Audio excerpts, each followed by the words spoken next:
Hello दोस्तों, thyroid hormone की problem यानी हाइपोथायराइडिज्म जब भी किसी व्यक्ति को होता है तो उसको सप्लीमेंट्स में थायराइड हार्मोन दिया जाता है यानी उसके टैबलेट्स दिए जाते हैं जो कि बॉडी के अंदर मौजूद हार्मोन की कमी को पूरा करने में मदद करते हैं।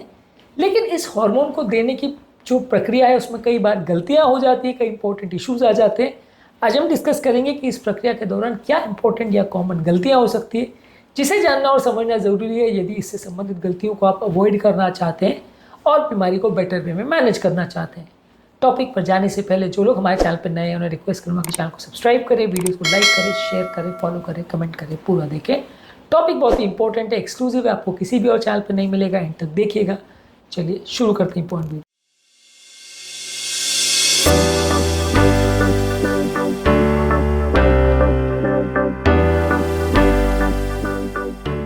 सबसे पहला प्रॉब्लम ये होता है कि कई बार डोज जो दिया जाता है वो या तो बहुत कम होता है या बहुत ज़्यादा होता है। अगर कोई पेशेंट बहुत सेंसिटिव है और ज़्यादा डोज दिया तो उसको प्रॉब्लम्स होगी, कार्डियक फंक्शन या अरिथमिया से रिलेटेड प्रॉब्लम होगी। बहुत कम दिया तो जो हाइपोथायराइड के सिम्टम्स है वो जाएंगे नहीं। अब ऐसे केस में क्या होता है कि आपको लो डोज पे स्टार्ट करना चाहिए और धीरे धीरे करके बढ़ाना चाहिए, और खासकर अगर पेशेंट उम्र दराज हो या जिसको कार्डियोवैस्कुलर प्रॉब्लम हो तो थोड़ा स्लो टाइट्रेशन करना चाहिए ताकि पेशेंट का मेडिसिन प्रॉपर्ली मैनेज हो। पर ज़्यादातर केस में होता क्या है कि जो TSH की वैल्यूज़ मिलती है उसके हिसाब से आप दवाइयाँ स्टार्ट कर देते हो, जिसकी वजह से अक्सर गलतियाँ होती हैं, प्रॉब्लम ज़्यादा होती है।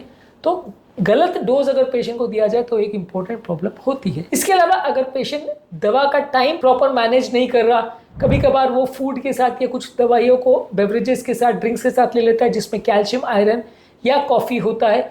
फूड भी कई बार थायराइड हार्मोन के एब्जॉर्प्शन को अफेक्ट करता है। अगर आप उसको अलग से खाली पेट नहीं लेते, जिसमें आपका खाना एटलीस्ट 1 घंटा का गैप होना चाहिए, खाना खाने के 1 घंटा पहले लीजिए या खाना खाने के 3 से 4 घंटे के बाद लीजिए ताकि पहले का खाना पूरी तरह पच चुका हो।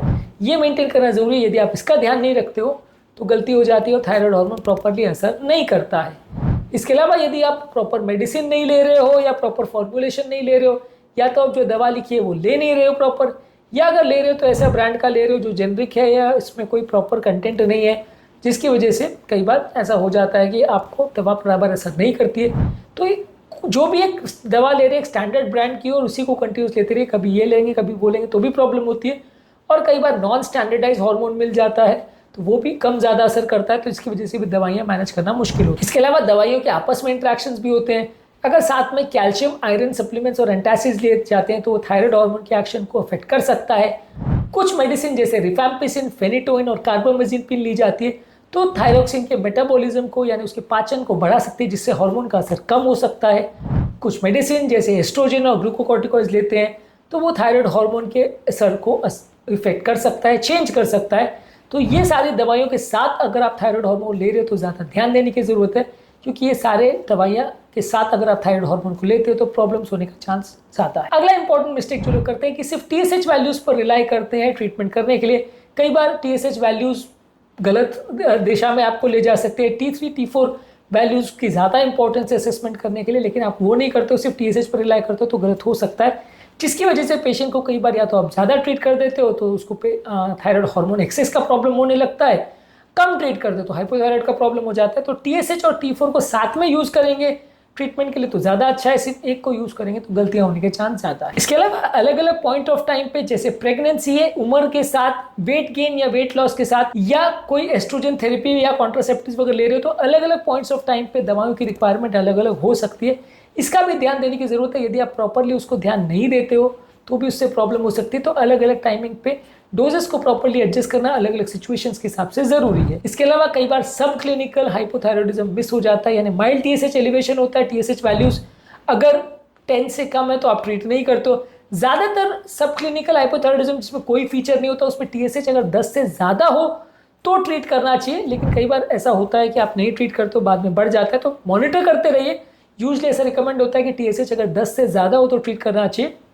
और अगर पेशेंट को प्रेगनेंसी है, सिम्टम्स है, लक्षण है या कोमॉर्बिड कंडीशन है तो जल्दी भी आप ट्रीट कर सकते हो। इसके अलावा अगर पेशेंट को आप ओवर ट्रीट या अंडर ट्रीट कर रहे हो, उसके लक्षणों को आप इग्नोर अगर करते हो तो वो भी प्रॉब्लम होती है। पेशेंट उसके बाद दवा प्रॉपर नहीं ले पाता है, इसलिए प्रॉपरली दवा लीजिए, सिम्टम्स को पेशेंट को बताइए और उसको प्रॉपरली मैनेज करिए। पेशेंट का एजुकेशन ज़रूरी है, दवा कैसे लेना है, क्या लेना है, किस तरह से लेना है, उसके क्या असर, साइड इफेक्ट्स होते हैं, इसके बारे में प्रॉपर जानकारी होना ज़रूरी है। इनको अगर आप इग्नोर करेंगे तो अक्सर प्रॉब्लम होगी और आप प्रॉपरली उसको मैनेज नहीं कर पाओगे। इसके अलावा कुछ ऐसी बीमारियां हैं जो थायराइड हार्मोन क्रिएट कर सकती है इश्यूज, जैसे पेशेंट को थायराइड का इन्फ्लेमेशन हो यानी थायराइडाइटिस हो, पिट्यूटरी यानी ब्रेन के ग्लैंड का अगर प्रॉब्लम हो तो इस सब की वजह से भी थायराइड प्रॉब्लम हो सकती है। और ऐसे केस में यदि आप सिर्फ थायराइड को ट्रीट करते हो, उन चीज़ों को इग्नोर कर देते हो तो प्रॉब्लम होती है, बीमारी ठीक नहीं होती। अगला इंपॉर्टेंट प्रॉब्लम है कि कई बार आप दवाइयों को बीच में बंद कर देते हो या इम्प्रॉपरली लेते हो या कभी लेते हो कभी नहीं लेते हो, जिसकी वजह से प्रॉपर असर नहीं हो पाता। दवाइयों को अगर लेना है तो रेगुलर बेस पे लेंगे, डेली लेंगे तो ही ज़्यादा फायदा होगा, बीच बीच में स्किप करेंगे तो उतना फायदा नहीं होगा। इसके अलावा कई बार ऐसा होता है कि लोगों को लो T3 सिंड्रोम का प्रॉब्लम अगर होता है, उसमें अगर आप सिर्फ T3 देते हो पेशेंट को तो उतना ज़्यादा इफेक्ट नहीं आता। ऐसे केस में आपको पूरे थायराइड फंक्शन का इवैल्यूएशन करना है और जिस कारण से ये प्रॉब्लम हो रही है उसको आपको ट्रीट करने की आवश्यकता है। पेशेंट को अगर सिर्फ लो T3 लेवल से और आपने उसको ट्रीट करना चालू कर दिया, थायराइड इलनेस के हिसाब से ट्रीट करना चालू कर दिया और वो किसी और नॉन थायराइडल प्रॉब्लम की वजह से इशू था, तो प्रॉब्लम्स होगी और फायदे के बदले नुकसान होगा। तो लो T3 सिंड्रोम में ट्रीटमेंट करने से पहले आपको विशेष डिस्कशन करने की आवश्यकता है और एंडोक्राइनोलॉजिस्ट को दिखाने की आवश्यकता है।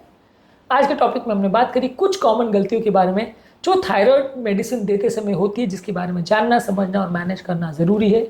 उम्मीद करूंगा कि आज के टॉपिक में कुछ नई बातें जानने को मिली होगी। जो लोग हमारे चैनल पर नए हैं उन्हें रिक्वेस्ट करूंगा कि चैनल को सब्सक्राइब करें, वीडियोस को लाइक करें, शेयर करें, फॉलो करें, कमेंट करें, पूरा